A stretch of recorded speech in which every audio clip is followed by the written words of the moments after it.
Швеция. Эта страна вызывает столько же восхищений, сколько и вопросов. Здесь высокие налоги сочетаются с высоким уровнем жизни, а холодный климат не мешает местным считать себя одними из самых счастливых людей в мире. Это то место на планете, где государство доверяет гражданам, а граждане – государству.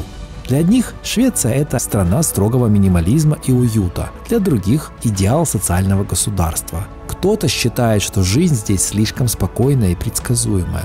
А я знаю тех, кто вообще не бывал в Швеции, но благодаря новостям и мифам заочно всячески хейтит эту страну. Так какая она на самом деле? И все ли так идеально, как кажется со стороны? В этом фильме мы отправляемся в путешествие по разным уголкам Швеции, чтобы понять, чем живет эта страна сегодня. Мы заглянем в старинные деревенские дома, побываем в ее густых лесах и прогуляемся по улочкам современных городов. Познакомимся с теми, кто живет здесь всю жизнь и знает страну как свои 5 пальцев, и также с теми, для кого Швеция стала второй родиной. Узнаем, чем гордятся шведы, что их беспокоит и какие мифы о стране не имеют ничего общего с действительностью. Это документальный фильм о реальной жизни в Швеции и шведах. Приятного просмотра!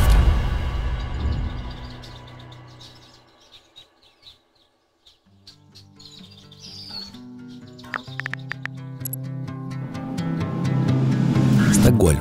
Это город, который подарил миру не только знаменитые мосты и улочки старого города, но и людей, готовых исследовать этот мир. Один из них мой друг Эрик, с которым мы очень много лет назад вместе работали в одной компании, шведской компании, который в том числе брал меня на работу. Так вот, родившись в Стокгольме, Эрик не ограничил себя одной страной. Он жил и работал в самых разных уголках мира, в том числе и в Украине, где встретил свою жену. После многих лет кочевой жизни Эрик вернулся на родину, где теперь преподает и развивает свой стартап. Что же изменилось в его глазах после стольких лет за границей и какой он видит современную Швецию, мы с вами сейчас и узнаем. Среди природы и тишины мы с Эриком встречаемся в пригороде Стокгольма, и здесь же и начнем погружение в шведскую реальность. Давай сейчас представим, что я вообще ничего не знаю о Швеции. Ни о ее культуре, ни о ее истории, и мне нужно понять, что же это за страна такая. Давай вкратце о ключевых событиях, которые повлияли на нее, и что все-таки стоит за этой трехвековой стабильностью. Ты, наверное, видел сериал «Викинги». Они жили здесь 1000 лет назад, когда популяция людей еще была совсем небольшая. В самой Швеции их было еще меньше, это были довольно жесткие ребята. Не самые приятные, скажем так. Так что мы не то чтобы этим гордимся, но и отрицать факт, что викинги существовали, мы тоже не можем.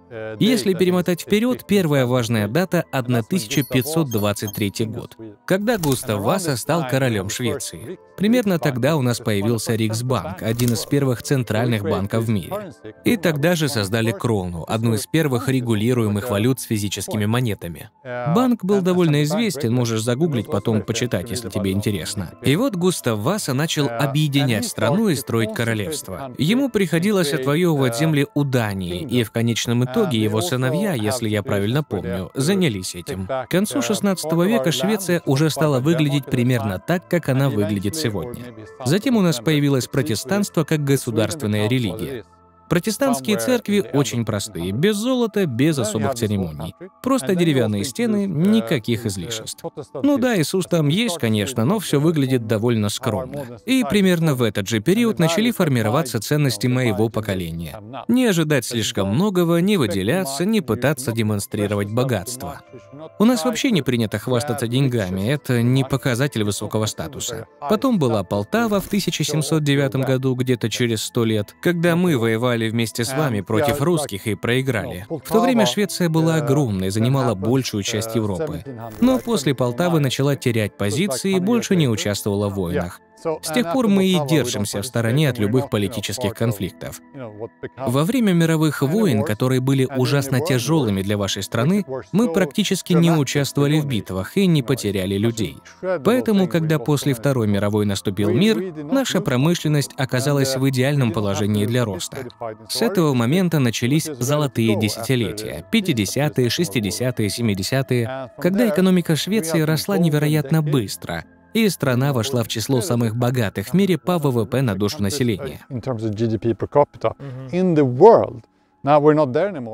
Сейчас мы уже не на том уровне, потому что перестали так активно заниматься этим. Наша экономика была достаточно сильной, но весь успех строился на традиционных отраслях. У нас было много заводов, таких же, как я видел в Украине. Старые, умирающие предприятия повсюду. У нас тоже этого хватало. Нашим главным ресурсом был лес. Не нефть, но все же. У нас было много гидроэнергии, и мы были энергетически независимы. Мы начали производить разные вещи, появилась Икея, страна начала расти и превращаться в классическую либеральную западную демократию. Богатую, с низким уровнем коррупции, стабильной судебной системой, низкой преступностью и довольно однородным населением. Потом в 70-х началась активная иммиграция в страну.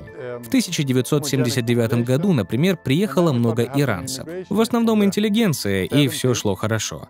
Потом последовали другие волны. Спустя 20 лет случилась война в Югославии. Оттуда тоже приехало много людей. А за последние 2 десятилетия стали в основном прибывать выходцы из арабских стран. Сирии, Афганистана, Ирака. Да, из Ирака тоже. Так что постепенно мы становимся более этнически смешанным обществом. Сейчас, думаю, где-то 500 000, а может даже и 1 миллион из нашего 10-миллионного населения — это не шведы.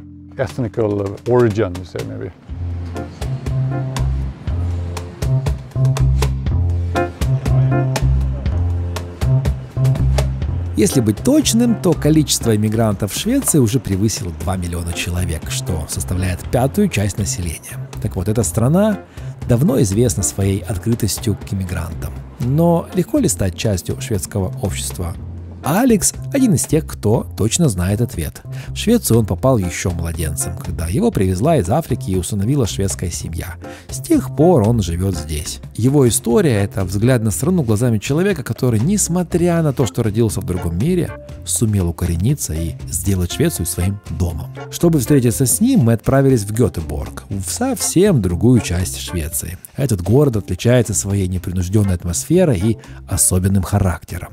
Это не просто второй по величине город Швеции, а настоящий культурный и исторический центр страны.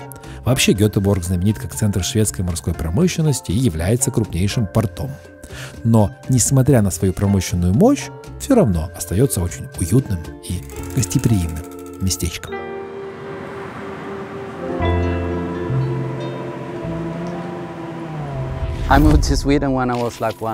Я переехал в Швецию, когда мне было всего 1,5 года. Меня усыновили из Эфиопии и привезли на север страны, в городок Лулело. Там я вырос, окончил школу, потом учился в университете в Умео, изучал медицинскую технику. Когда настало время искать работу, я не особо хотел возвращаться в Лулео и стал думать, куда же поехать. У меня был один друг, который переехал в Гетеборг, и я тоже решил попробовать. Вообще, я планировал остаться всего лишь на пару лет, но вот прошло уже 23 года, а я все еще здесь. 23 года? Представь себе, я, можно сказать, уже местный. Хотя иногда люди замечают, что говорю я не совсем так, как коренные гетеборгцы, и спрашивают, откуда я. И еще такой интересный момент. В детстве мне рассказывали, что меня отдали на усыновление, потому что моя семья в Эфиопии была очень бедной. И я принял эту историю как есть, меня это не особо волновало. Но когда я вернулся в Эфиопию, мы, конечно, подняли этот вопрос. Я спросил родственников, почему меня отдали, и услышал совсем другую историю. И какую же? Оказалось, что причина была в другом. Я был болен. У меня даже сохранилась старая фотография. Я еще младенец сижу на полу рядом с другим ребенком. У нас у обоих вздутые животы. Вскоре тот ребенок умер, а мои родные не знали, что делать со мной. Тогда им кто-то сказал, что в Швеции знают, как мне помочь. Они отправили меня в детский приют, и всего через 2 недели я уже оказался в Швеции. Жил я в небольшой деревне за городом, поэтому нам приходилось ездить в школу на автобусе. Школа находилась в другой деревне. Там я учился примерно 6 лет, а потом уже переехал в город, чтобы окончить последние 3 года обязательного 9-летнего образования. Тогда выбора особо не было, все учились по одной программе. После этого я пошел в гимназию и выбрал техническое направление, изучал электротехнику. А после этого какое-то время просто работал, а потом поступил в университет в Умео, где продолжил изучать электронику.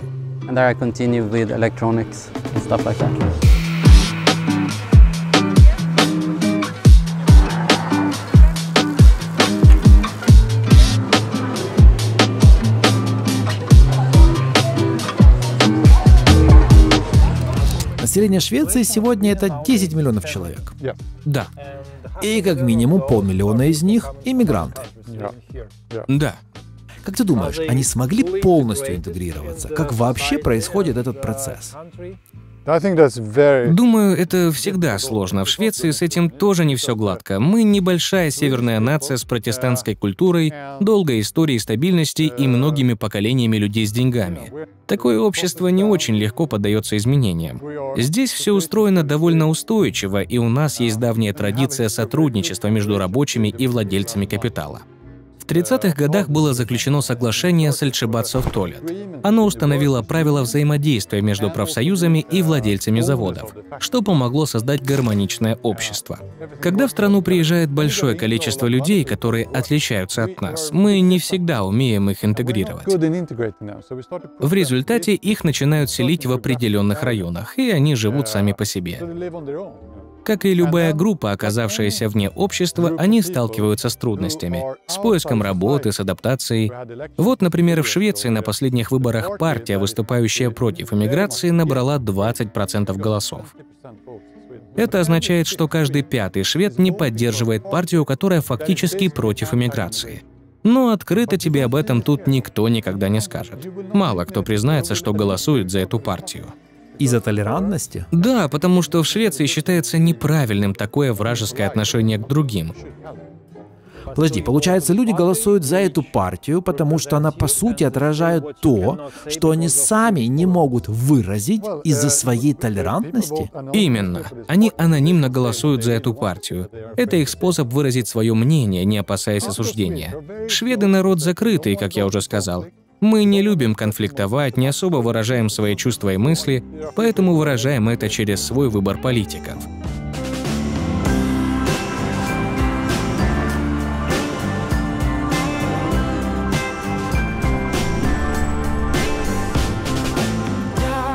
Давай поговорим о шведском менталитете. Как ты его видишь? Что заложено в ДНК шведов?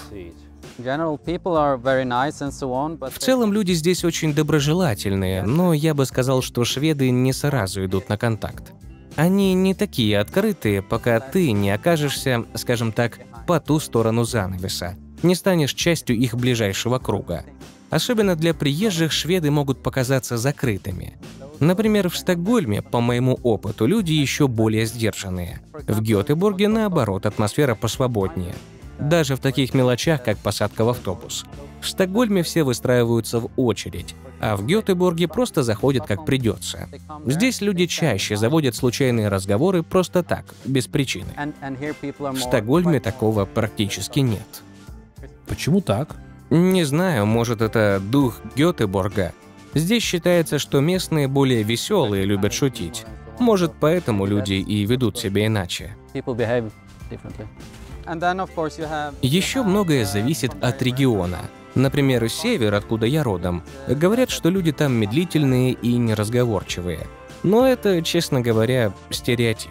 В Гётеборге тоже можно встретить молчаливых людей, а на севере очень разговорчивых. Разве что манера речи немного отличается. На севере слова могут обрубаться, местный диалект, он своеобразный. Но если говорить о восприятии, то, например, северяне считаются спокойными и добродушными, а стокгольмцев часто представляют как типичных жителей большого города, таких, кто больше заботится о себе. Так что в этом плане быть родом с севера – это плюс.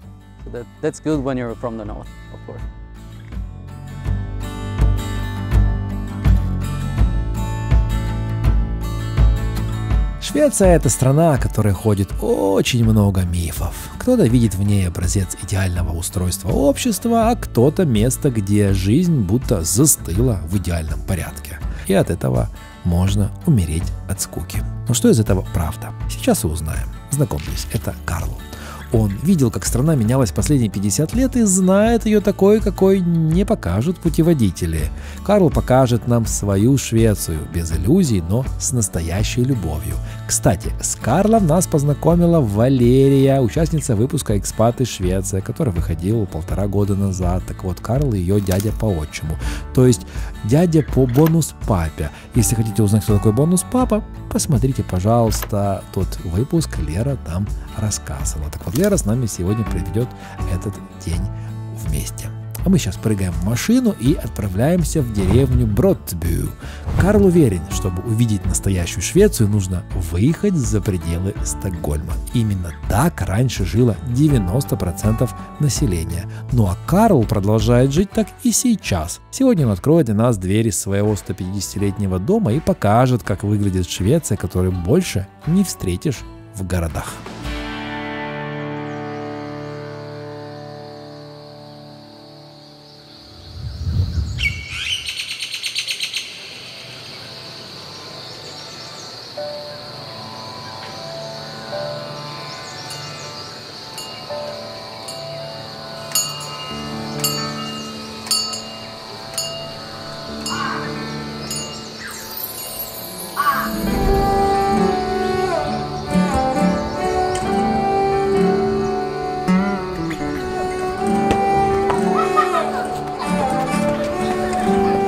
В этой стране не говорят намасте. В этой стране, когда здороваются, говорят куза занбо. Когда кого-то угощаешь, куза занбола. Это уважительно. А когда прощаются, говорят ташиделе. Возможно, вы догадались. Карынчела. А это благодарю. Возможно, вы догадались. Это Бутан. Не знаю, слышали ли вы, но вас точно ждет большой фильм о невероятном Бутане, о его крайне счастливых людях, которые, мне кажется, счастливы настолько сильно, что я даже сначала сомневался в этом, а потом понял, в чем их секрет счастья. Они не потеряли своего внутреннего ребенка, они остаются детьми и живут этим ребенком, радуясь тому, что есть сегодня, благодаря жизни, за то, что есть сегодня на твоем столе и за то, что есть у тебя. Еще мне тут нужно поездить, еще немножко поснимать, но, в общем, вы поняли, первая новость – это то, что будет фильм о Бутане. А еще я снял Непал немного, для другого канала там будет 2 выпуска. Ну, в общем, будет что смотреть точно, глубоко. Если вы смотрели фильм о Непале, ой, это, знаете, я снял более 500 интервью. Бутан – моя 65-я страна, если правильно считать. А вот Непал, когда снимал и потом выпустили, мы смонтировали, это было просто, ну вот это, наверное, для меня лично моя самая глубокая работа. Кстати, будет еще один короткометражный фильм, очень глубокий, называется «Мальчик с кокосом», про внутреннего ребенка. Я его снял совсем недавно в Камбодже. Да, и Камбоджа вас тоже ждет, но вы, наверное, скорее всего знаете. И еще одна новость для тех, кто хочет путешествовать, работать из любой точки мира, развивать свой бизнес, работать на кого-то. Мы в начале июня начинаем следующий поток обучения на комплексном курсе по интернет-маркетингу в школе цифровых навыков Пара. Это один из моих 5 бизнесов. Мы с вами будем встречаться дважды в неделю по 1,5-2 часа на протяжении полугода. Будем разбираться во всем темном лесу интернет-маркетинга. И платные каналы трафика, и реклама в Google, и таргетированная реклама, и SEO-оптимизация, и SMM, и аналитика, и email, и контент-маркетинг. Ну, в общем, все для того, чтобы вы освоили эту профессию, могли работать как на себя, так и на кого-то из любой точки мира. Приходите, сейчас действуют выгодные условия, скажите, что вы от Андрея, и вам сделают дополнительные выгодные условия. И мое агентство всегда, агентство Para Agency, это тоже один из моих бизнесов, всегда просит: Андрей, ты всегда в конце видео говоришь, что вот у меня еще есть агентство, и приходите, если вы вот хотите, чтобы мы помогли вашему бизнесу, тоже с продвижением, с SMM, с SEO-оптимизацией, с контекстной рекламой, приходите в агентство, ты все так говоришь, вот, давай что-нибудь креативное. А я что-то никак не придумаю креативно. Я так занят съемкой видео, но я полгода точно в году трачу именно съемкой, а потом живешь еще монтажом, что как-то мне креатив не приходит. Но в общем вы поняли, если вам, вашему бизнесу нужна помощь в продвижении в интернете, приходите к нам в агентство. У нас множество кейсов, постоянных, более 30 клиентов.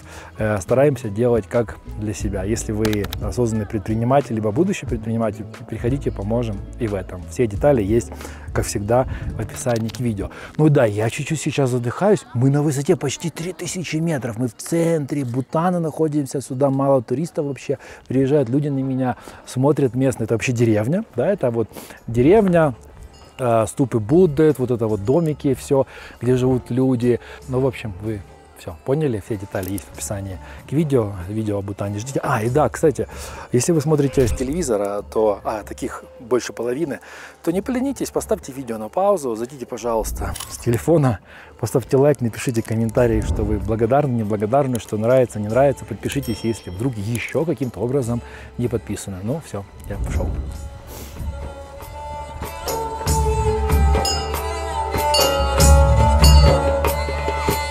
Школа цифровых навыков Пара. Давай разберемся вместе.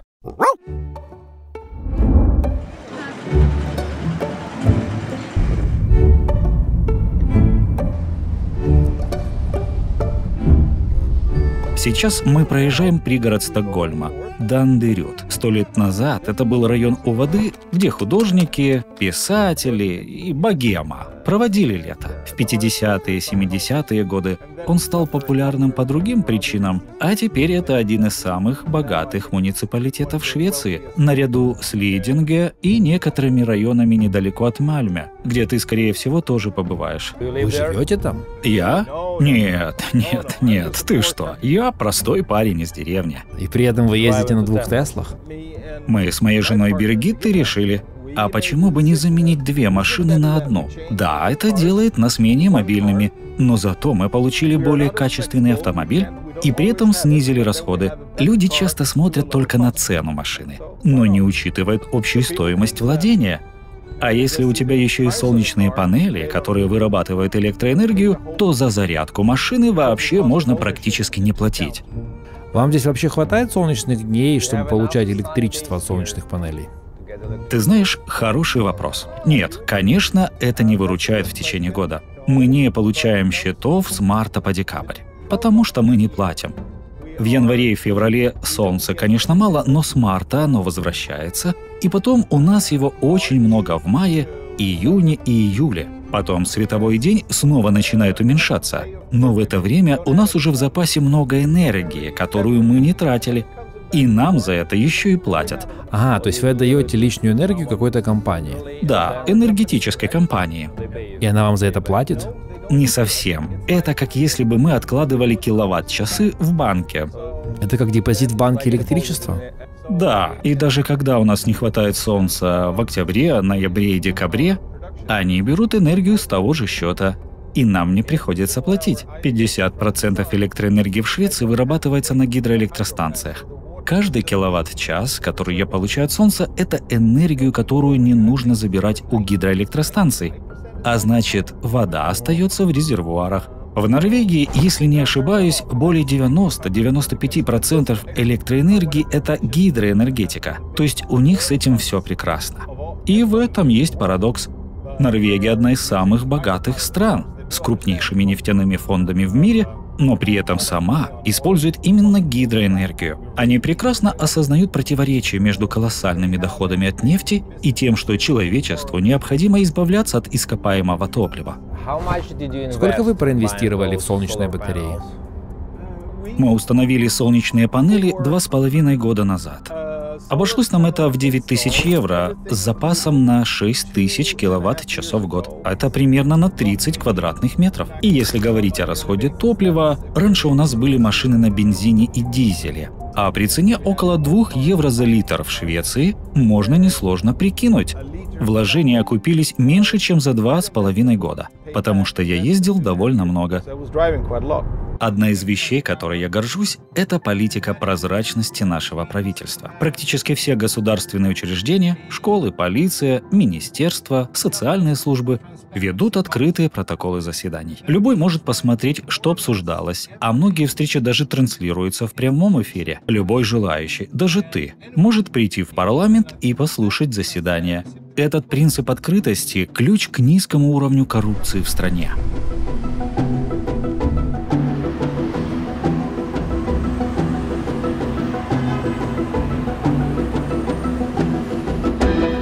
Если говорить о бизнесе, то в 50-е, 60-е, 70-е годы в Швеции были в основном заводы, которые занимались массовым производством и экспортом.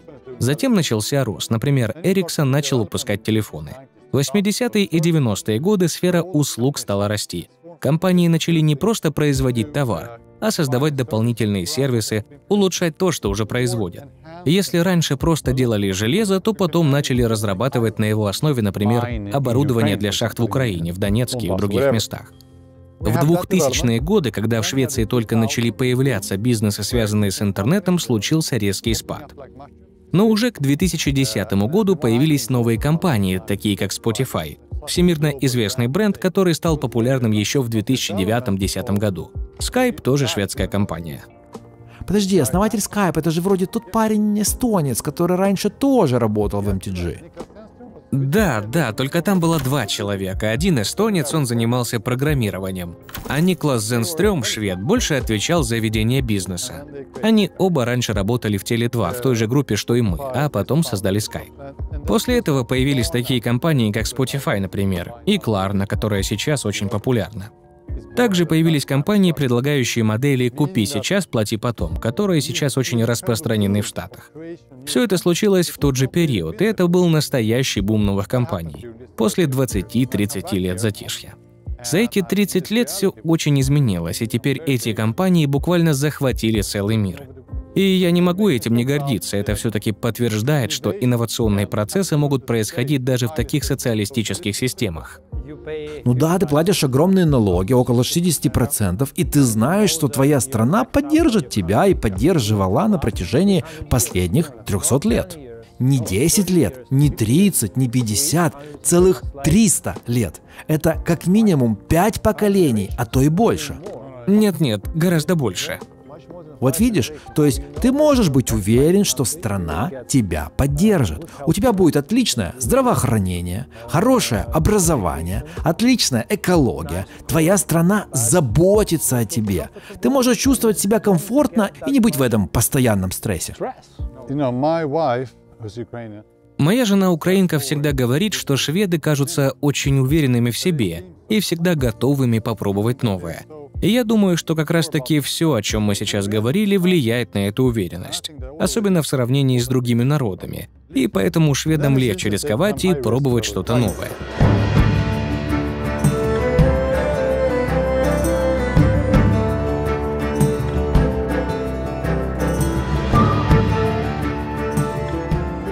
Посмотри налево. Для меня видеть такие большие старые деревья — это всегда так трогательно. Ведь в каждом целая история. Это, кстати, сейчас большая боль Швеции. Потому что лесная промышленность — огромная часть экономики и важный сектор для владельцев земли. И ты скоро увидишь много таких лысых мест, где вырубили слишком много деревьев, не сохраняя достаточно старых лесов. Это действительно проблема. Поэтому я всегда так искренне радуюсь, когда вижу старые дубы. Они очень типичны для этой местности. А вот там, кстати, дом, который передвинули.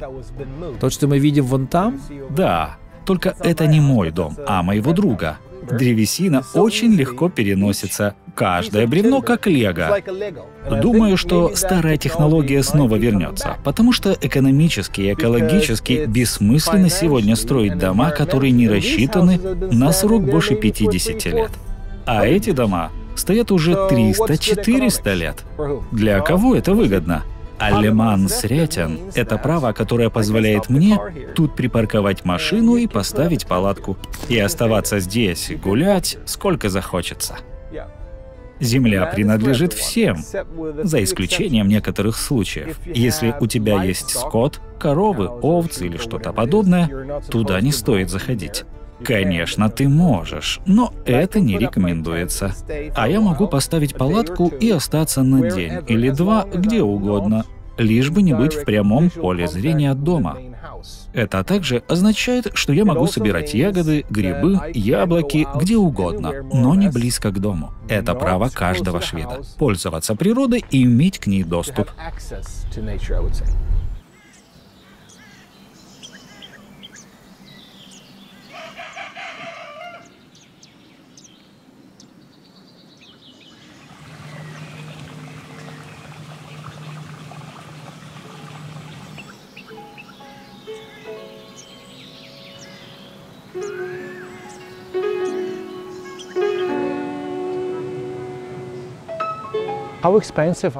Сколько стоят вот эти вот дома здесь? Около 1,5 миллиона евро за дом.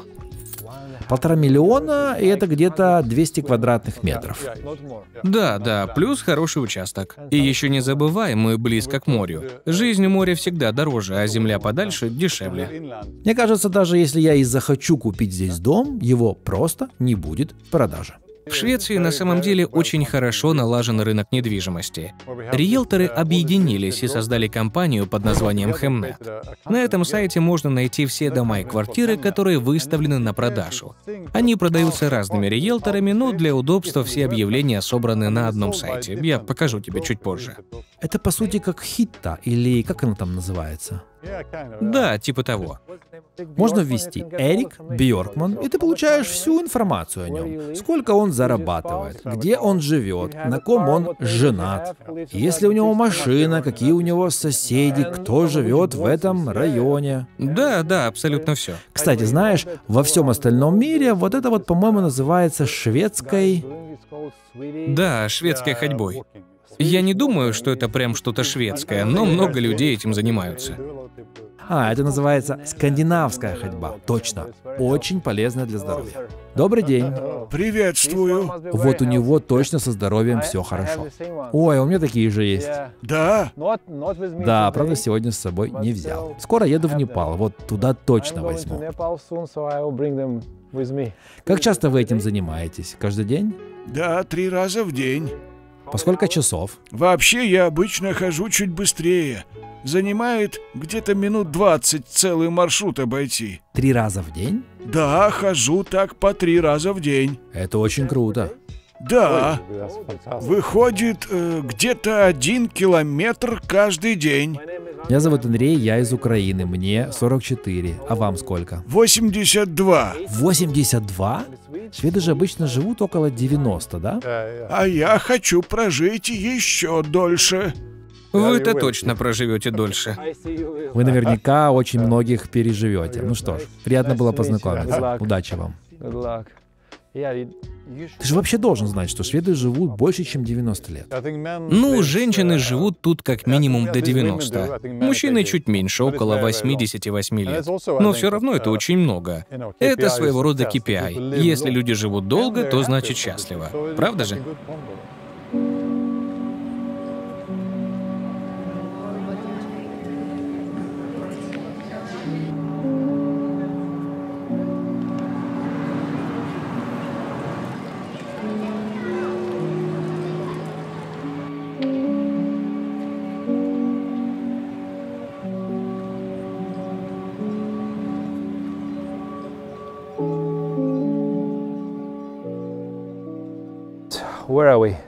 Где мы сейчас находимся?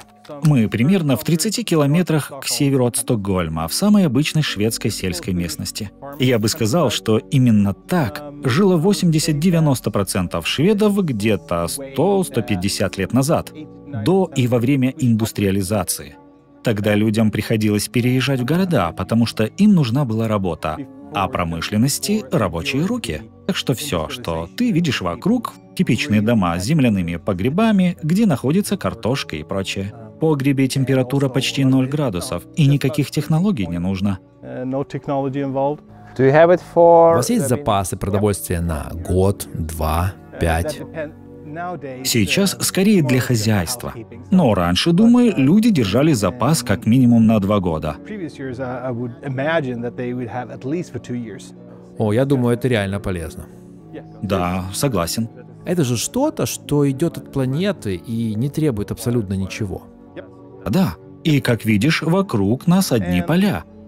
Забавно, но когда ты увлекаешься старинными технологиями и работаешь с ними, начинаешь понимать, почему некоторые вещи в истории сделали такой резкий скачок.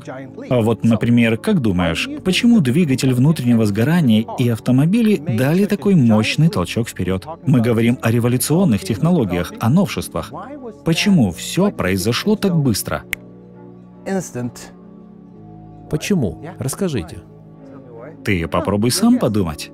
Я не понял этого, пока не стал использовать серп, которым срезают траву. Когда ты начинаешь им работать, понимаешь, сколько часов ты тратишь, чтобы собрать сено для лошади. Ой, много.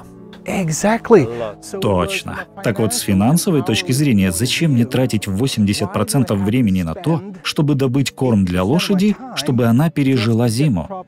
А сейчас мы тратим 70% всех сельскохозяйственных угодий в Швеции на корм для животных, которых мы потом съедаем. Подожди, это же не имеет смысла, правда? Я не говорю, что все должны изменять свой рацион, но это показывает, как круг замкнулся. Мы кормим животных, чтобы потом их съесть. С каждым годом все популярнее становится идея переезда за город, жизни на природе. Но при этом городские привозят сюда менталитет дачи. Хотят поддержать лошадей, строить конюшни и так далее. Так что сельскохозяйственный ландшафт немного меняется.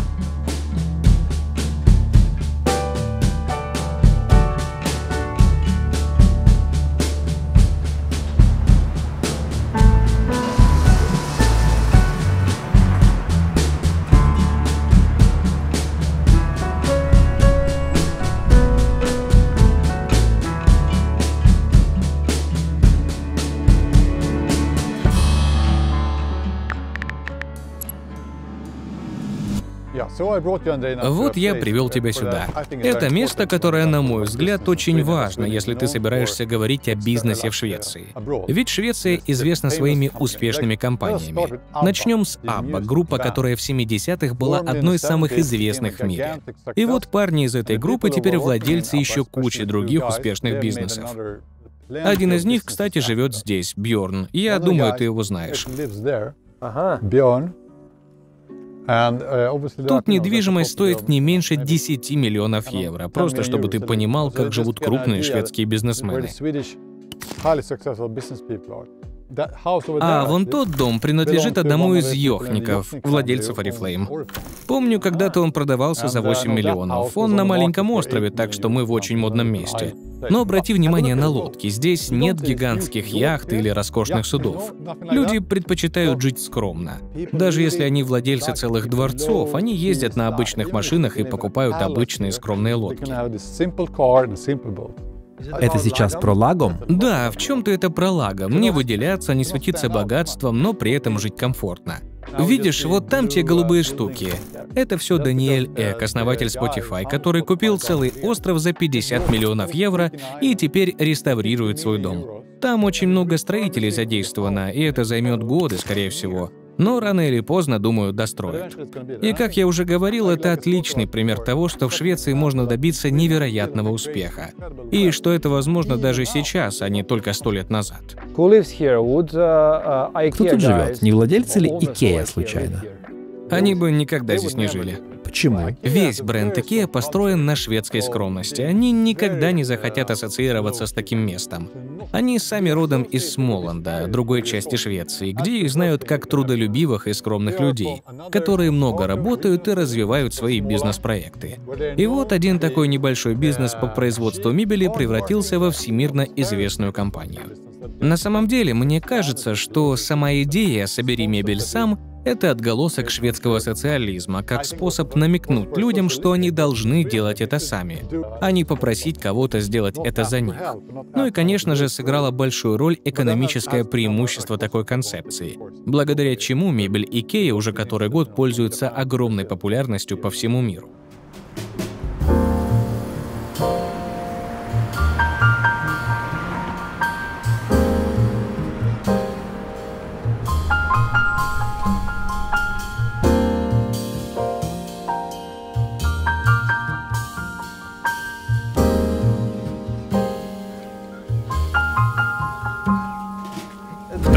типичных домах, в которых жили 80% населения Швеции 150 лет назад. Подождите, 150 лет назад? Да, это началось, наверное, в 16 веке. Тогда зародилась такая строительная технология, потому что у нас всегда было много леса. Обрати внимание, балки 6 дюймов. Это стандартный размер для такого типа зданий. А если посмотришь направо, там первоначальная стена. Какая из них? Вот это, справа. И сколько ей лет? Трудно точно сказать. Нужно проводить анализ, потому что эти конструкции можно разобрать, как конструктор Лего, а потом собрать где-то в другом месте. Так что части дома могут быть, например, из дерева, которому 250-300 лет, а другие совсем новые. Например, эта стена новая. Мы ее сами заменили, но остальные старые. Тут можно заметить огромные болты. Один вот там, а второй снизу. Дом раньше, думаю, был в 2 раза меньше, чем сейчас. И с помощью цепей и валов его могли легко передвигать. То есть его можно было передвигать? Да. Этот, например, из 1910 года, что-то вроде того. Раньше внутри дома использовались открытые камины, и на них уходило много дров. Плюс они не особо помогали с отоплением. Открытый камин прямо в доме? Да, но мы заменили его. Раньше можно было прямо увидеть, как огонь выходил через верх. И это было безопасно? Конечно, нет. Но когда появились печи, они были намного более экономичными. Расходовалось гораздо меньше дров, и это уже было удобнее, особенно для маленькой семьи. Обычно за печью следила женщина дома. Но была одна проблема. С октября по март довольно темно. Когда зажигали огонь внутри, он почти не давал никакого света. А с открытым камином ранее свет был. И что же тогда произошло? Тогда стали придумывать новые решения. И мы можем как раз отслеживать то, как технологии развивались с течением времени. Вот эта конструкция оригинальная. А вот эта была построена в 1875 году. Та, что сверху. В 1875. А сколько же тогда лет всему дому? Это получается, если мы в 1865-м... Это дата, с которой мы начали отсчет. Около 160 лет. Вот в этом-то и дело. И видишь крышу? Когда мы купили этот дом просто так, мы решили, что не будем делать с ним ничего кардинального. Единственное, что я точно знал, если крыша в порядке, здание простоит очень долго. Так что я залез на крышу, снял одну черепицу, обычную глиняную черепицу. И тут до меня дошло. На дворе 2011 или 2012 год, а этой крыше уже 150 лет. И она все еще в прекрасном состоянии. Как это возможно, если сегодня мы не можем строить здания, которые выдерживают хотя бы 50 лет? И как? Хорошие материалы и время. Время — это деньги, конечно, я понимаю. Но мы решили, что раз уж начали, то будем строить все заново. Мы разобрали почти весь дом. Ты не представляешь, сколько времени мы потратили. А потом построили все снова. Теперь у нас есть современные технологии. У нас есть Wi-Fi, есть система подогрева стен, все как положено. И вот новый пол. Ты-то не увидишь разницы? Но да, мы заказали новые полы, покрытые глиной. Глина, которая добыта прямо с поля. А песок и навоз тоже местные. Так что все, по сути, изготовлено локально. Мы занимались этим скорее как хобби, но я думаю, ты согласишься, что атмосфера здесь действительно теперь приятная. И теперь вы здесь живете? Иногда. Этот дом больше для праздников и посиделок. То есть как дача. Да, и при этом мы живем буквально в 35 метрах отсюда. Мега удобно.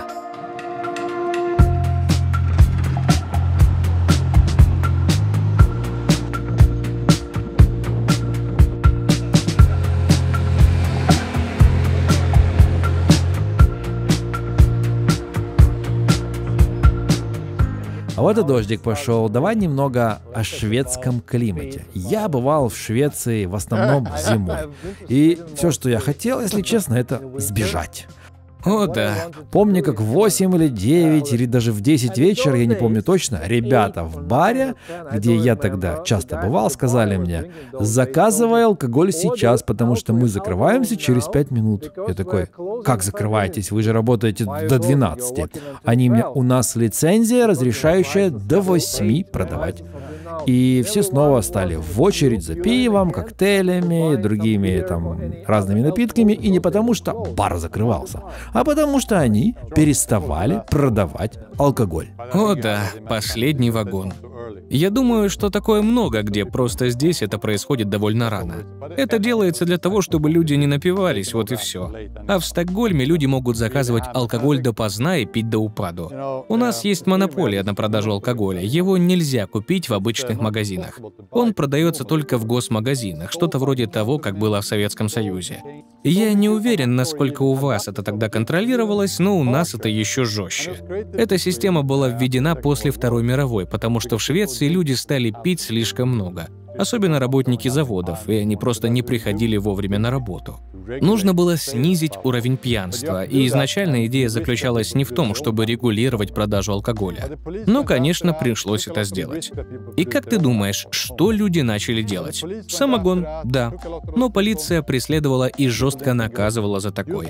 И в итоге люди поняли, что это всего того не стоит. Мое поколение, мы часто слышим этот вопрос: хотим ли мы сохранить эту систему? И мы продолжаем голосовать «да». Когда тебе меньше 18, тебе не особо это нравится, но когда становишься старше, понимаешь, что эта система довольно неплохая. А теперь про шведский климат, пожалуйста. Ну вот сейчас идет дождь, а дождит здесь большую часть года, и плюс холодно. И зимой практически нет солнца. Да, знаю, это грустно. Даже когда солнечно, это длится всего лишь 6 часов. Ты отводишь ребенка в школу, темно, забираешь, тоже темно. Как ты думаешь, как это влияет на вашу жизнь и менталитет? Не очень хорошо. Но в целом вы же счастливы? Да, потому что у нас низкие ожидания. Так что же делает шведов такими счастливыми? Ведь вы в 5 самых счастливых стран мира. Я думаю, это связано с нашими ожиданиями. Как я уже говорил, мы не живем в ожидании какого-то вау. Нам всегда вполне хватает того, что мы уже имеем. А живем мы, как знаешь, довольно неплохо. Думаю, это еще связано с нашей историей, которая, в свою очередь, тесно связана с религией. Мы ведь на самом деле не очень религиозны. Швеция достаточно секуляризированное государство. Опять-таки, мы не ожидаем слишком многого, не стремимся к чрезмерной показушности или заработку всех денег мира. У нас это не так, как, например, в США или даже, скажем, в Украине. Да, богатство — это престиж, но для большинства это не цель. Люди просто хотят прожить хорошую жизнь. Так какие же все-таки тогда цели у шведов? Ну вот, например, если ты можешь позволить себе дачу, это уже круто. Вольво — тоже круто. Ты владеешь домом или квартирой в городе — вообще супер.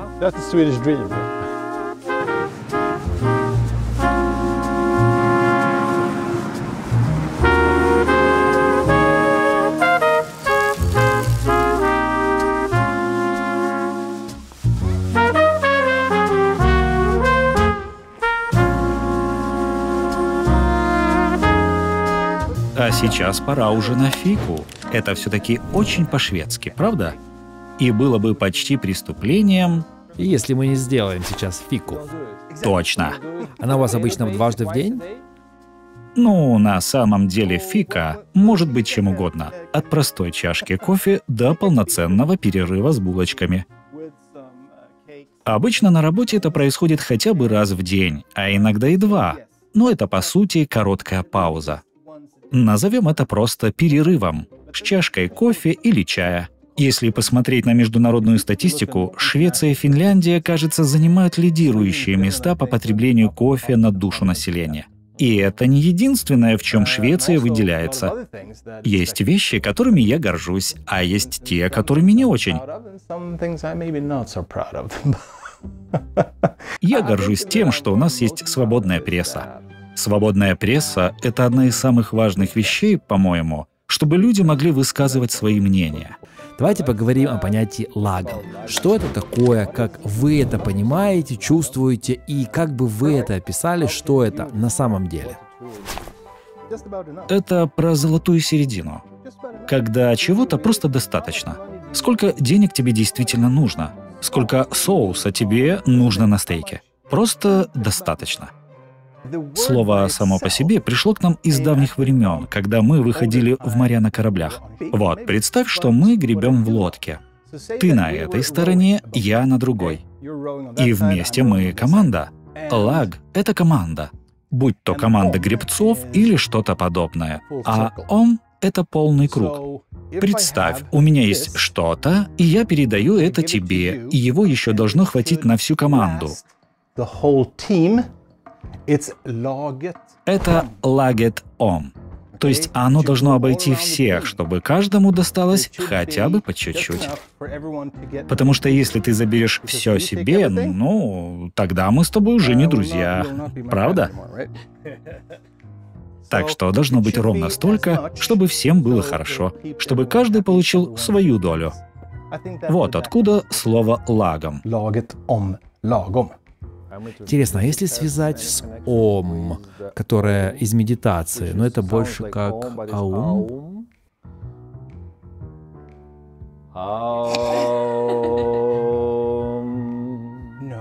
Нет, здесь на севере мы не было никакого аум. Ага, когда вы были викингами, да? Да, хотя мы были не самыми лучшими людьми тогда. Но вы сейчас уж точно не агрессивные. Нет, нет. Знаешь, люди или даже целые народы становятся агрессивными по разным причинам. Но не существует какой-то особой агрессивной ДНК или чего-то в этом роде. Такого просто нет. Все зависит от воспитания и обстоятельств, в которых человек оказался. Эпоха викингов, на мой взгляд, вводит в заблуждение. По большей части они были фермерами и торговцами. Но потом мы поняли, а ведь забрать у тебя молоко проще, чем добывать его самому. И чем это, в принципе, отличается от других людей, которые просто выходили и брали у других то, что хотели. Ну, в смысле, воровали. Общество всегда делилось на тех, кто что-то создает, и тех, кто просто приходит и забирает. Да, точно.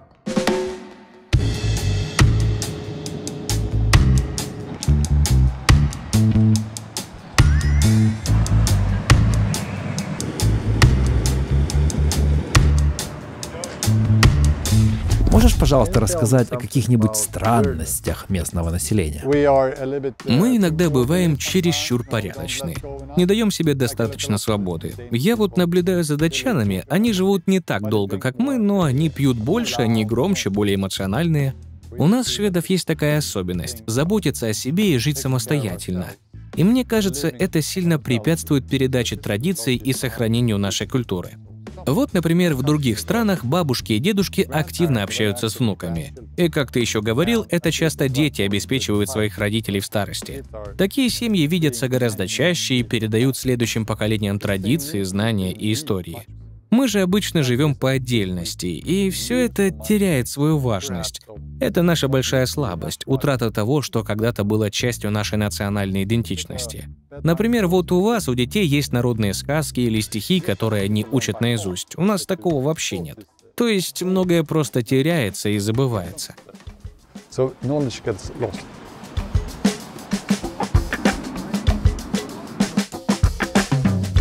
В Швецию я прилетел на самолете в этот раз, как и в большинстве моих путешествий, за авиабилеты не переплатил. Перед поездкой зашел на TripMyDream, задал свои параметры поиска, выбрал из множества вариантов самый выгодный рейс и в удобные для меня даты, сравнил цены и купил. И так делаю уже последние 10 лет. Кстати, кто не в курсе, TripMyDream — это поиск авиабилетов и путешествий, который помогает найти именно тот самый выгодный вариант, сравнить предложения от всех авиакомпаний и онлайн-продавцов и выбрать свой. Здесь также множество полезной информации для путешественников и мигрантов. А еще это один из 5 моих бизнесов, которому уже 10 лет и которым ежемесячно пользуется миллион путешественников со всего мира. Начинайте планировать свои путешествия на TripMyDream. Ссылка на сайт и iOS-приложение в описании к видео.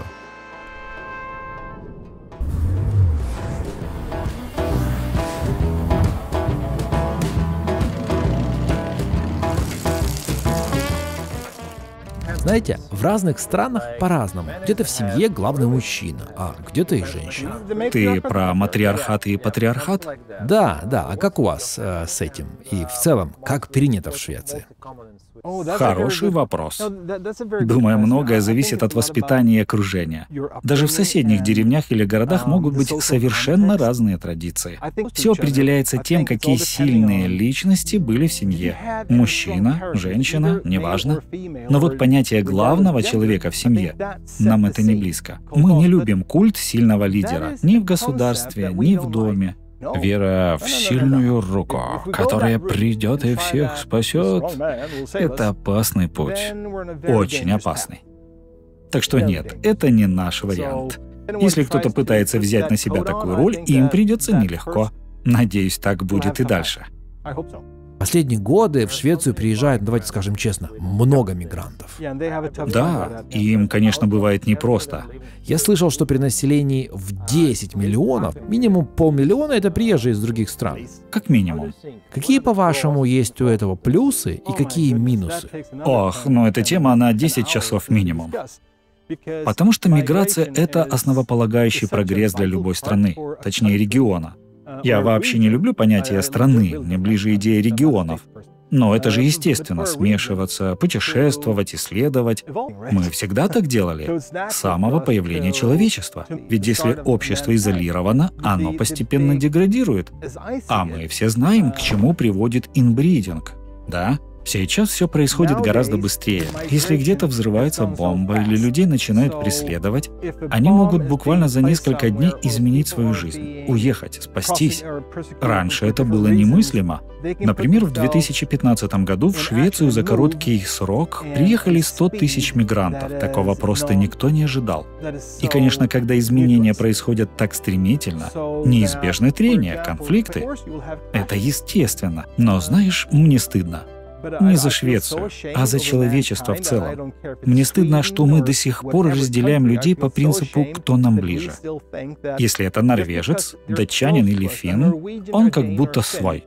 Украинец? Ну, более-менее, ведь внешне похож. А вот если человек из Африки, Японии или Юго-Восточной Азии, он уже чужой. Он почему-то менее важен. И это просто ужасно. Я считаю, это катастрофа.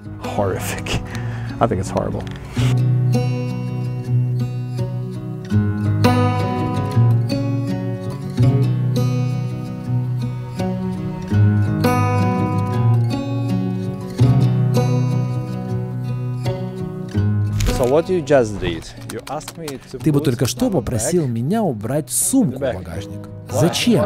Мы же в Швеции. Да, но скажу я тебе так, далеко не все здесь такие добропорядочные. Лучше перестраховаться и убрать все сумки в багажник, не оставляя их на виду. Потому что тут такое часто бывает, что разбивают окна машины просто ради сумки.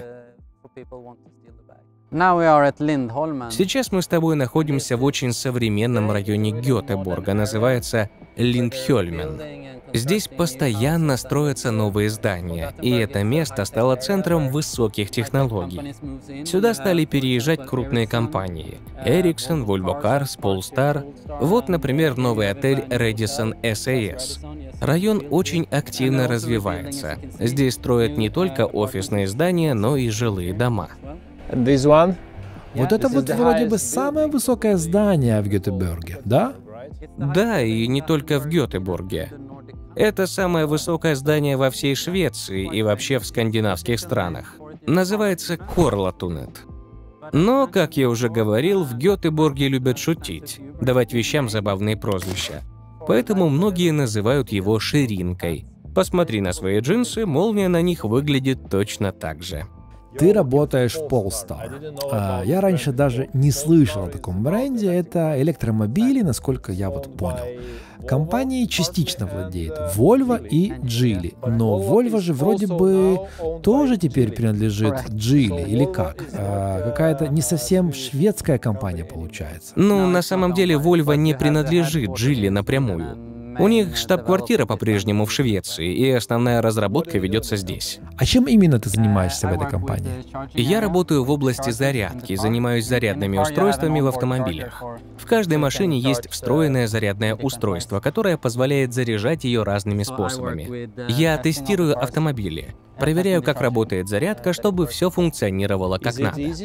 Вообще, насколько легко найти работу в Швеции, особенно в Гетеборге, если ты местный и если ты иммигрант? Все зависит от сферы. Если говорить об автомобильной отрасли или инженерии, особенно о разработке программного обеспечения, то найти работу довольно просто. Сейчас идет активный поиск специалистов, и так продолжается уже много лет. Но если у тебя нет образования, то устроиться на работу может быть сложно. Все зависит от того, чем именно ты хочешь заниматься. Если ты местный, то работу найти можно, но, возможно, это будет не то, о чем ты мечтаешь. Придется начинать с чего-то попроще, например, с работы уборщика, посудомойщика или официанта. Вакансии есть, но нужно быть готовым к высококвалифицированному труду на старте. Для иммигрантов ситуация сложнее, но, конечно, все зависит от обстоятельств. Как изменилась Швеция за последние 30-40 лет? С положительной стороны, страна стала более многонациональной. Вот, например, я, понятное дело, вообще не похож на шведа. Я помню, как в детстве у меня был один друг, тоже из Эфиопии, и мы были чем-то вроде исключения. Мы практически не встречали людей, похожих на нас. Помню, когда я впервые увидел чернокожих, они поздоровались со мной, и я не понял, зачем. Сейчас все иначе, я просто один из многих. Швеция стала более международной, здесь больше говорят по-английски, чувствуется влияние разных культур. Люди узнают все больше о других странах, становятся более открытыми. Но есть и сложности. Например, далеко не все иммигранты могут найти работу. А если у человека нет ни работы, ни занятий, он просто начинает слоняться без дела. Особенно молодежь. Если им нечем заняться, они рано или поздно начинают создавать проблемы. Но, если честно, это касается не только иммигрантов. То же самое происходит и со шведскими ребятами, если им нечем заняться. Так что это общая проблема, но в случае с иммигрантами она просто ощущается острее.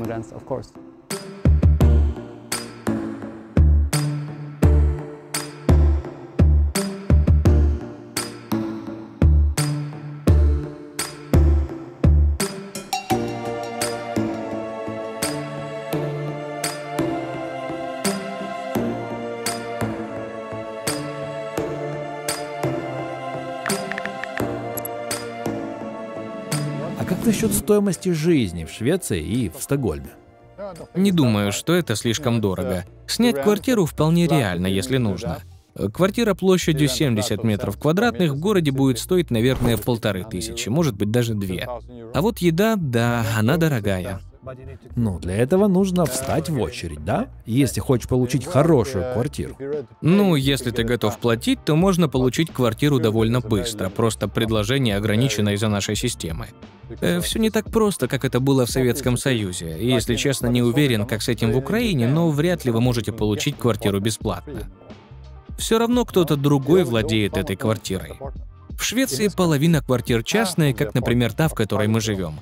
Половина принадлежит другим компаниям или государству. Человек снимает квартиру и может жить там всю свою жизнь. Его нельзя выселить, если он платит аренду. Но квартира все равно не принадлежит ему. Когда он умирает, квартира не переходит его детям. Она все еще собственность владельца, который сдаст ее новому жильцу. Но он же все равно платит за нее. Да, всю жизнь. Платит аренду, но не владеет самой квартирой. И аренда, которую он платит, это рыночная цена, верно? Да, примерно. Забыл еще интересный момент. Если ты первый жилец, который имеет первоочередное право на эту квартиру, ты платишь не рыночную цену по городу, а столько же, сколько в удаленных районах. И хотя зарплата намного выше в Стокгольме, аренда все равно будет такой же. Это очень странно. Ты можешь жить в самом центре Стокгольма и платить столько же, как в сельской местности. Но если ты хочешь арендовать квартиру через уже существующего жильца, то будешь платить рыночную цену, которая будет значительно выше. Например, старушка платит 700 евро, а ты будешь платить 4000 евро, чтобы жить в этой квартире. Просто потому, что ты больше зарабатываешь. Итак, стоимость жизни. Где-то 1500-2000 евро за аренду квартиры размером, около 70 квадратных метров в Стокгольме. Что еще? Да на еду, наверное, уйдет еще 1000, может 800 евро для обычной семьи с 2 детьми. Где-то так. Для большинства школа бесплатная, медицина тоже. Транспорт где-то 100-200 евро. 100 евро в месяц. Конечно же, зависит, сколько у тебя человек в семье, но выходит минимум 2500 евро. Верно? Скорее всего, даже больше. Хорошо, минимум 2500. А если хочется жить комфортно, как ты, например? Тогда нужно, примерно где-то... 10-15 тысяч? Нет, это очень много. Я бы сказал, нужен чистый доход около 7000 евро. 5000, в принципе, тоже хватит, но, понимаешь, нужна хорошая работа. Обоим нужно работать, иначе не получится. Один человек не сможет содержать семью, пока другой сидит дома с детьми. Должны зарабатывать оба.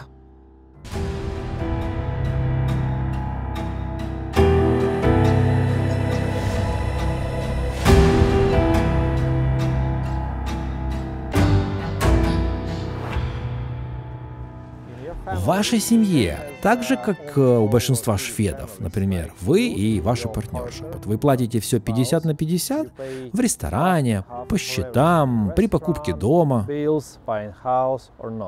основном, да. У нас есть общий счет, куда мы оба вносим деньги на повседневные расходы. А что остается сверху, каждый тратит на свое усмотрение. То есть у вас полностью общий бюджет или у каждого свой, плюс общий? Скорее, общий. Сейчас же в молодых шведских семьях часто есть общий бюджет, но при этом у каждого есть свои деньги. Уже не совсем так, как раньше было. Да, но вот, например, если нам на жизнь нужны 2000 евро в месяц, мы оба кладем по 1000 на общий счет, а оставшиеся деньги каждый тратит так, как он хочет. Допустим, у меня остается еще 2000 евро, у моей партнерши 2500. Она распоряжается своими деньгами, я своими. Какая вообще здесь стоимость жизни? Вот, например, сколько вам нужно в месяц на семью? Сейчас только мы вдвоем с Биргиттой. И знаешь, есть разница между сколько нужно и сколько хотелось бы. Мне 60 лет, и я всю жизнь много работал. Повезло, что у меня осталось немного сбережений, но, честно говоря, мы многое делаем сами. Не привыкли просто покупать все подряд. Наш дом, например, построен без кредитов и ипотек.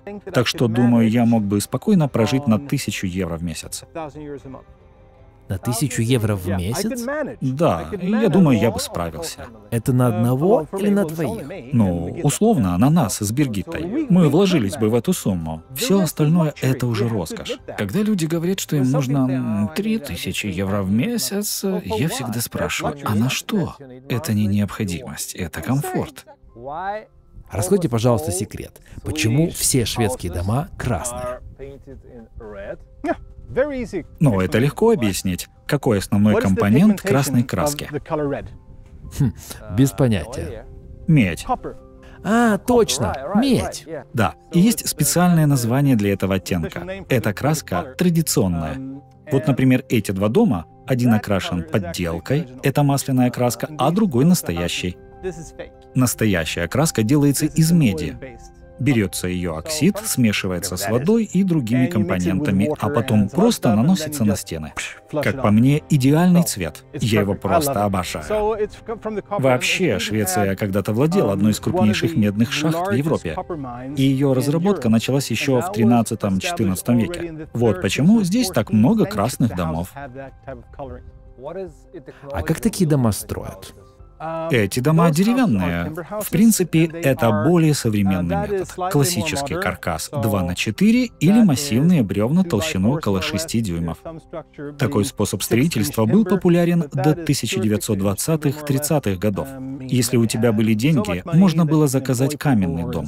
Но это скорее был статусный показатель, потому что такие дома ужасно держат тепло. А в деревянном доме жить проще. Каменный дом — это роскошь. Если ты можешь позволить себе такой, значит, у тебя достаточно денег, чтобы нанять людей, которые будут поддерживать в нем тепло. А в 20 веке уже перешли к стандартному каркасному строительству.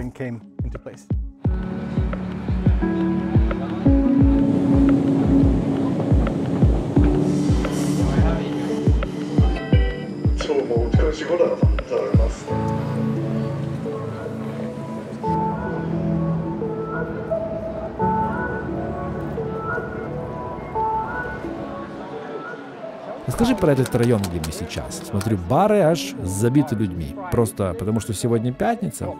Нет, в Швеции сегодня особый день, 25 число. День, когда шведы получают зарплату.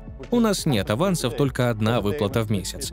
И в этот день все молодые люди, особенно те, у кого нет семьи и других обязательств, идут тусоваться и тратить очень много денег. На еду и алкоголь или просто алкоголь? Да, на походы в бары, алкоголь, а потом в ночные клубы. Это место мне чем-то напоминает Подол в Киеве. Да, мне тоже. Здесь живут в основном творческие люди. Музыканты, художники, ремесленники, писатели, интеллектуалы. Многие известные рэп-исполнители также обосновались тут. Работают, встречаются в коворкингах, отдыхают в барах. Тут можно найти магазины с винилом, антиквариатом, старые книжные лавки, которых почти не осталось в центре. Еще тут неподалеку отель, которым владеют музыканты из Абба. Это всего лишь один из 10 их бизнесов.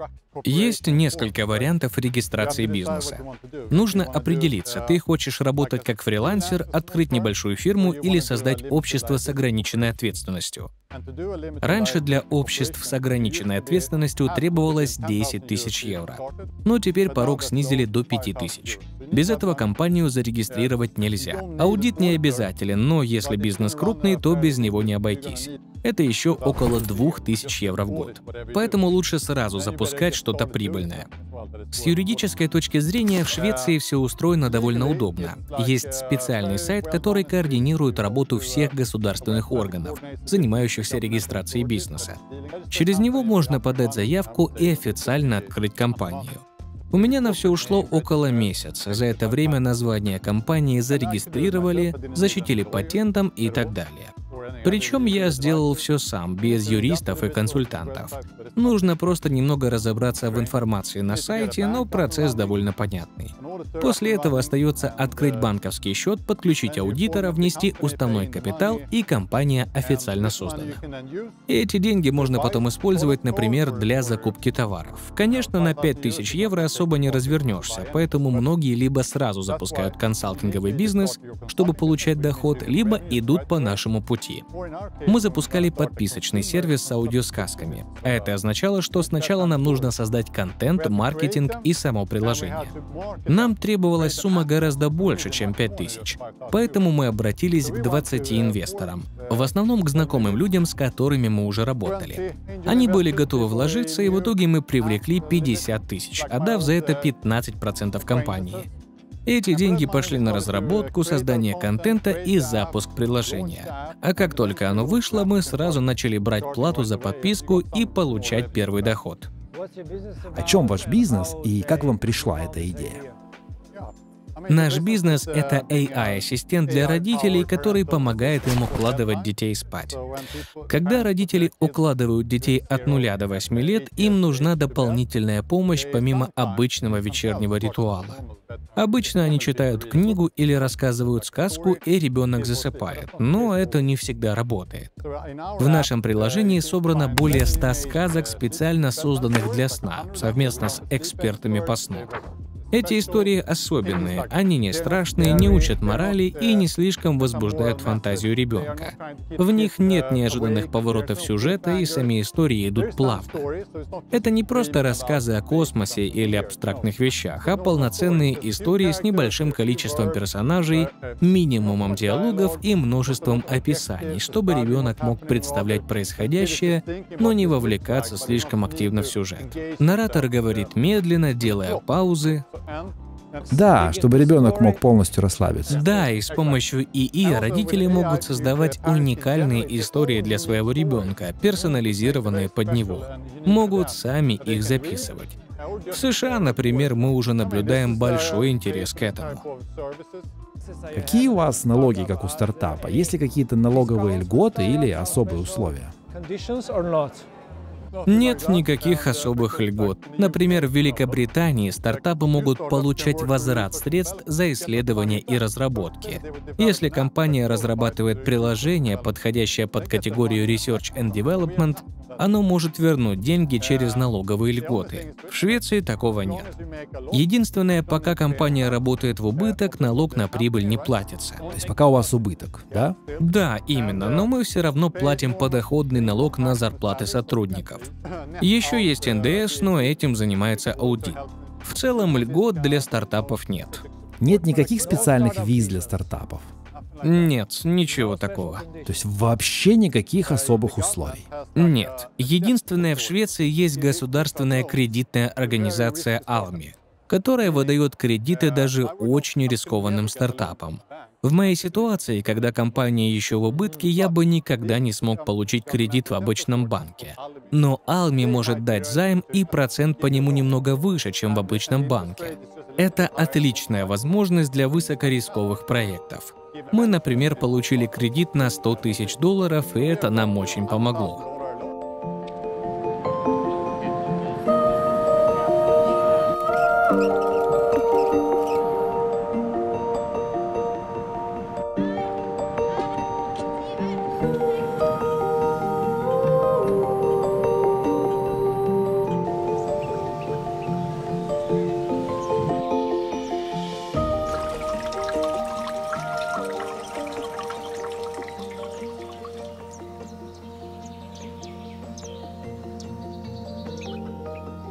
Скажите, пожалуйста, чем вы здесь занимаетесь? Что-то выращиваете, я вижу. Видел помидоры, петрушку и вообще много всего. Да, у нас тут вон клубника, картошка. Мы каждый год чередуем культуры, чтобы избежать вредителей. А вот там спаржа, тут ревень, голубика, яблоки. В этом году в одном месте посадили только картошку и немного орегано, а вон там помидоры. Когда урожай созревает, мы храним его в погребе. Недавно доели прошлогоднюю картошку. Нам это не обязательно, но приятно знать, что ты можешь сам себя обеспечить. Это все органика, без ГМО или вам все равно? Но что ты понимаешь под ГМО? Мы, по сути, занимаемся генетическими изменениями уже веками. Просто не в лабораториях, а путем отбора. Но в целом, да, максимально натуральное. Я стараюсь свести к минимуму влияние на природу. Когда почва слишком насыщена, образуется монокультура, а это плохо для экосистемы. Например, пчелам, шмелям и другим опылителям становится все труднее. Из-за этого я, например, кошу траву вручную, косой, вот этой. Сами все косите? Частично. Это хорошая нагрузка для тела. Но самое классное, когда выходишь утром, солнце только встает, вокруг тишина, только птички поют. Иногда еще можешь встретить оленей или лосей. Ты один на один с природой. По сути, это же медитация. Точно, один из ее видов. Это для меня, по сути, как хобби, но также попытка создать благоприятные условия для процветания местной экосистемы, потому что иначе, можно было бы вообще залить все асфальтом и покрасить в зеленый цвет, разницы никакой, если жизни тут нет.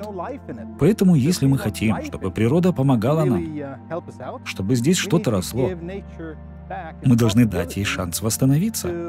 Мы не можем просто бездумно все эксплуатировать. Вот поэтому я этим и занимаюсь.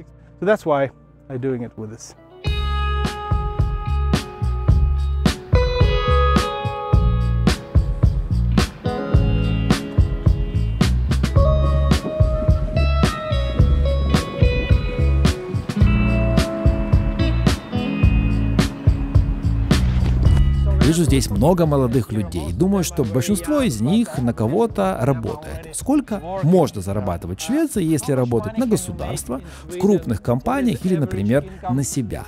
Какой будет средний доход после налогов?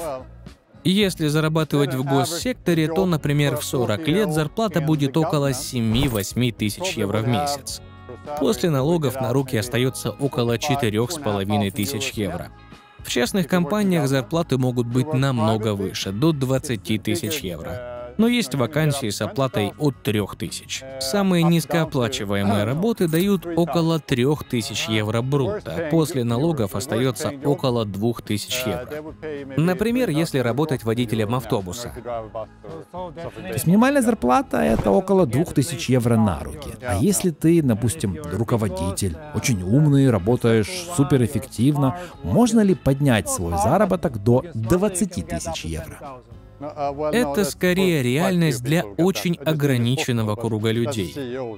Какие потенциальные возможности у меня есть, если я, допустим, CEO компании в Швеции, а вообще лучше нет, не CEO, а обычный человек, но работающий в обычной компании на средней позиции, мне, скажем, 40-40+. Могу ли я позволить себе квартиру, как у тебя, или дом в тех местах, где мы сегодня были?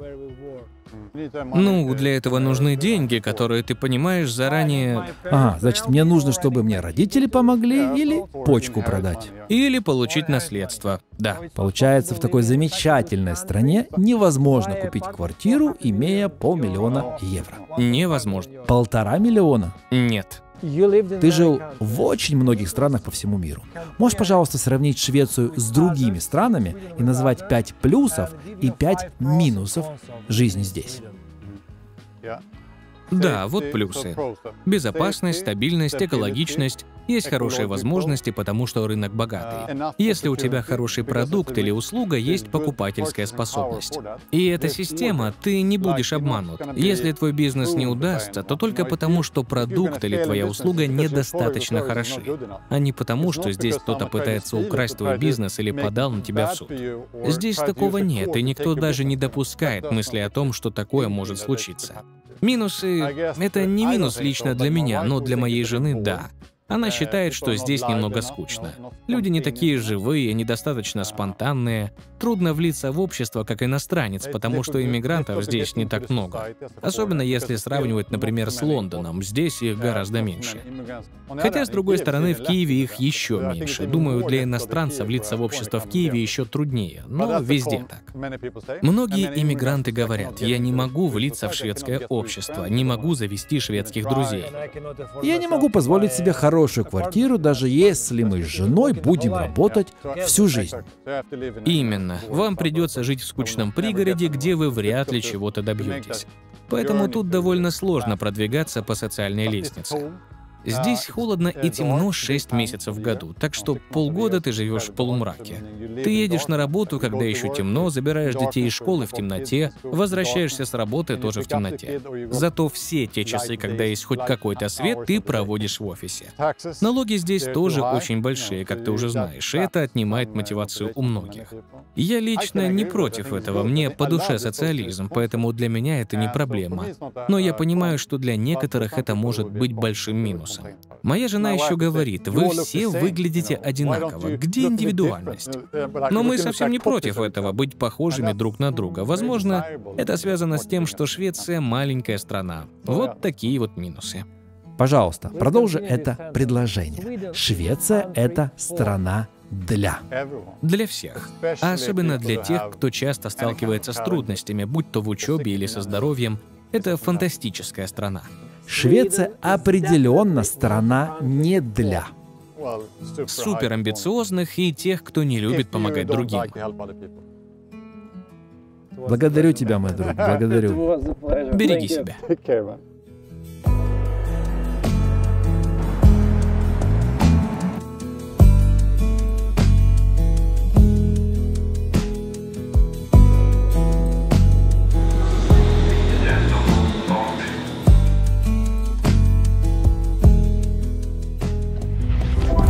Что в ДНК у шведов? Технически то же самое, что и в Малайзии или Чили, не так ли? Думаю, такого понятия больше нет. Если ты вырос в одинаковых условиях, в одно и то же время, схожие черты можно найти где угодно. В Швеции или любой другой стране. Но в целом никакого особого шведского ДНК не существует. Вот, например, у меня может быть гораздо больше общего с, например, Валерией. Хотя она родилась далеко отсюда и гораздо младше меня. В Одессе. Да, и у нас с ней может быть больше общего, чем у меня с 90% шведов. Поправь меня, если я ошибаюсь, но это скорее философский вопрос. Откуда вообще появилось это национальное мышление, границы государств? Главная проблема в том, что мы разделяем людей на своих и чужих. Но насколько мы с тобой разные? Мы знакомы всего... 3 часа. Вот именно. И как тебе кажется, мы нашли общий язык? Думаю, что да. У нас совершенно разное происхождение. Но при этом мы отлично понимаем друг друга. Так что, какое у тебя ДНК? Какое у меня? Честно, не знаю. Я не могу ответить на этот вопрос. Мне нравится такой ответ. Благодарю вас за все. Ты что, обращайся в любое время.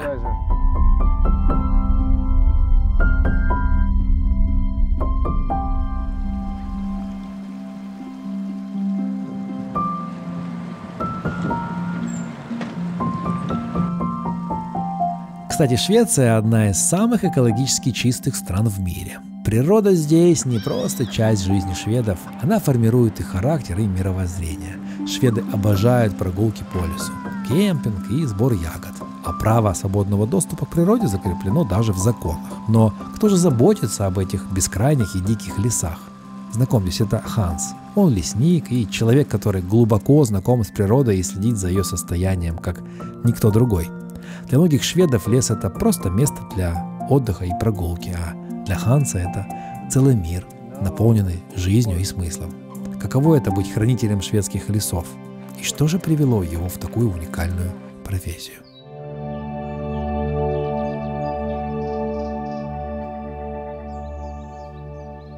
А вот если говорить о природе, это же как-то связано с тем, когда ты родился, или, может, твои родители привили тебе любовь к природе, или ты как-то узнал об этом в школе, например. Как ты в нее влюбился? Когда это случилось и почему? Ну, знаешь, когда я был маленьким, родители часто брали меня с собой гулять в лес. Это, можно сказать, у меня в крови. Мой отец был лесником, а мама из западной части Швеции, где просто бесконечные леса. Мы часто ездили туда вместе. Так что да, это у меня от родителей. Если я, например, потеряюсь в лесу, что мне делать? Попытайся найти северную звезду, она укажет на север. Или еще можно сориентироваться по солнцу. В полдень оно будет в южной стороне.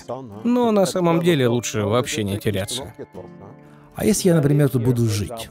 Где я смогу найти здесь еду? Можно ли найти еду в лесу? Да, еду, воду. Я смогу полностью обеспечивать себя здесь, без магазинов, поездок в город. И если я потеряюсь или, например, приеду жить сюда на пару недель, смогу ли я здесь выжить? И как? В лесу все зависит от твоих навыков.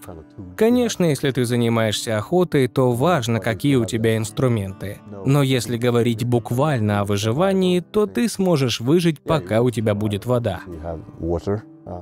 А где я найду воду? Вон прямо за тобой, в маленьком ручье. Он пригоден для питья? Нет, воду из него нужно фильтровать, как-то очищать. Да, но у меня нет фильтра. Как мне очистить воду? Тогда тебе придется поискать мхи или шайники. Конечно, у тебя наверняка разболится живот, но это из-за того, что уже и сама природа изменилась. Раньше, 1000 лет назад, вода была гораздо чище. Тогда на нее не было такого влияния, как сейчас, по разным причинам. Так что ее качество в целом было лучше. Хотя даже тогда можно было подхватить что-то не то. Все зависело от навыков. Те, кто знали, как найти источники с хорошей водой, именно они и выживали. Так что да, качество воды всегда было важным, и люди это понимали. Что делает тебя шведом? Что делает меня шведом? Да, оказавшись где-то в другой стране, как можно понять, что перед тобой швед? Чем вы отличаетесь от других? Я это вижу по лицам, слышу по языку. У шведов немного циничное выражение лица. Ну и, конечно, шведские туристы всегда очень быстро сгорают на солнце. Потому что у нас тут не так много солнечных дней в году. Мы очень солнцезависимы, можно так сказать. Как Швеция изменилась за последние 30-50 лет? Из хорошего в стране за это время произошел невероятный технический прогресс. А вот из плохого это то, что стало гораздо менее безопасно. Раньше детей можно было спокойно отпускать гулять. А сейчас уже нет? Да, но уже не с таким спокойствием, как раньше. Все изменилось, обстановка совсем другая. Вот когда я был ребенком, я носил ключ от квартиры на шее. Заходил домой, бросал рюкзак, и мы с друзьями сразу же бежали играть на улице или в лес, даже зимой. А сейчас, мне кажется, все стало более суетным, особенно для семей.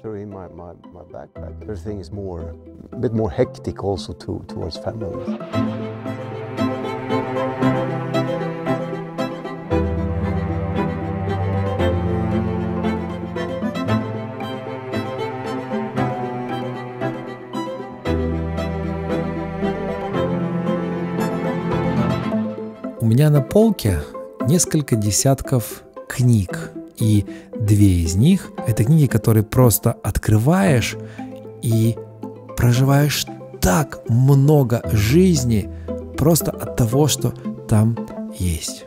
Вот просто представьте себе человека, который всю жизнь посвятил изучению природы, но не в традиционном смысле.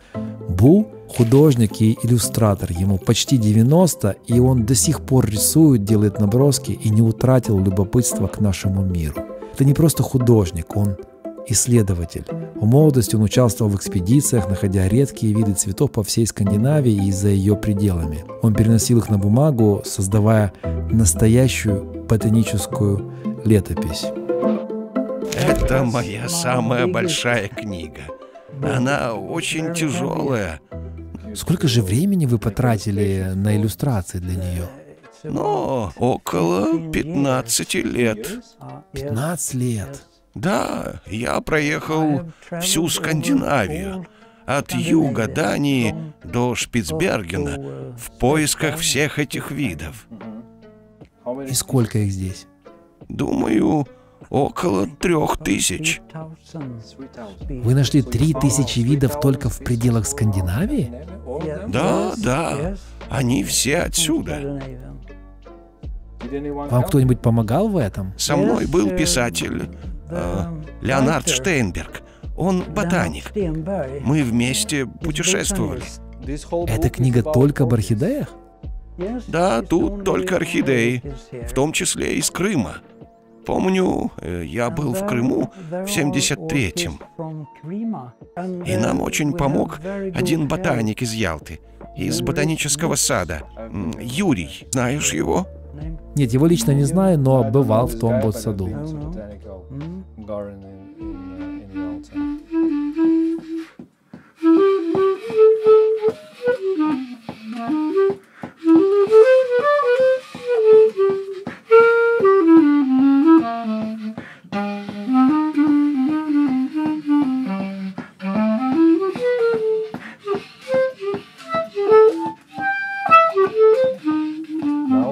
Вы сейчас работаете на себя? Да, я работаю на выставках и для удовольствия. Рисую каждый день. Каждый день? Ну да, по крайней мере, что-то рисую. И еще репетирую игру на кларнете. В общем, стараюсь поддерживать себя в форме. Как вы думаете, почему шведы живут так долго? Ну, мы едим хорошую еду, много ходим. И без стресса живете. Точно, живем без стресса. Очень размеренно, без лишней суеты.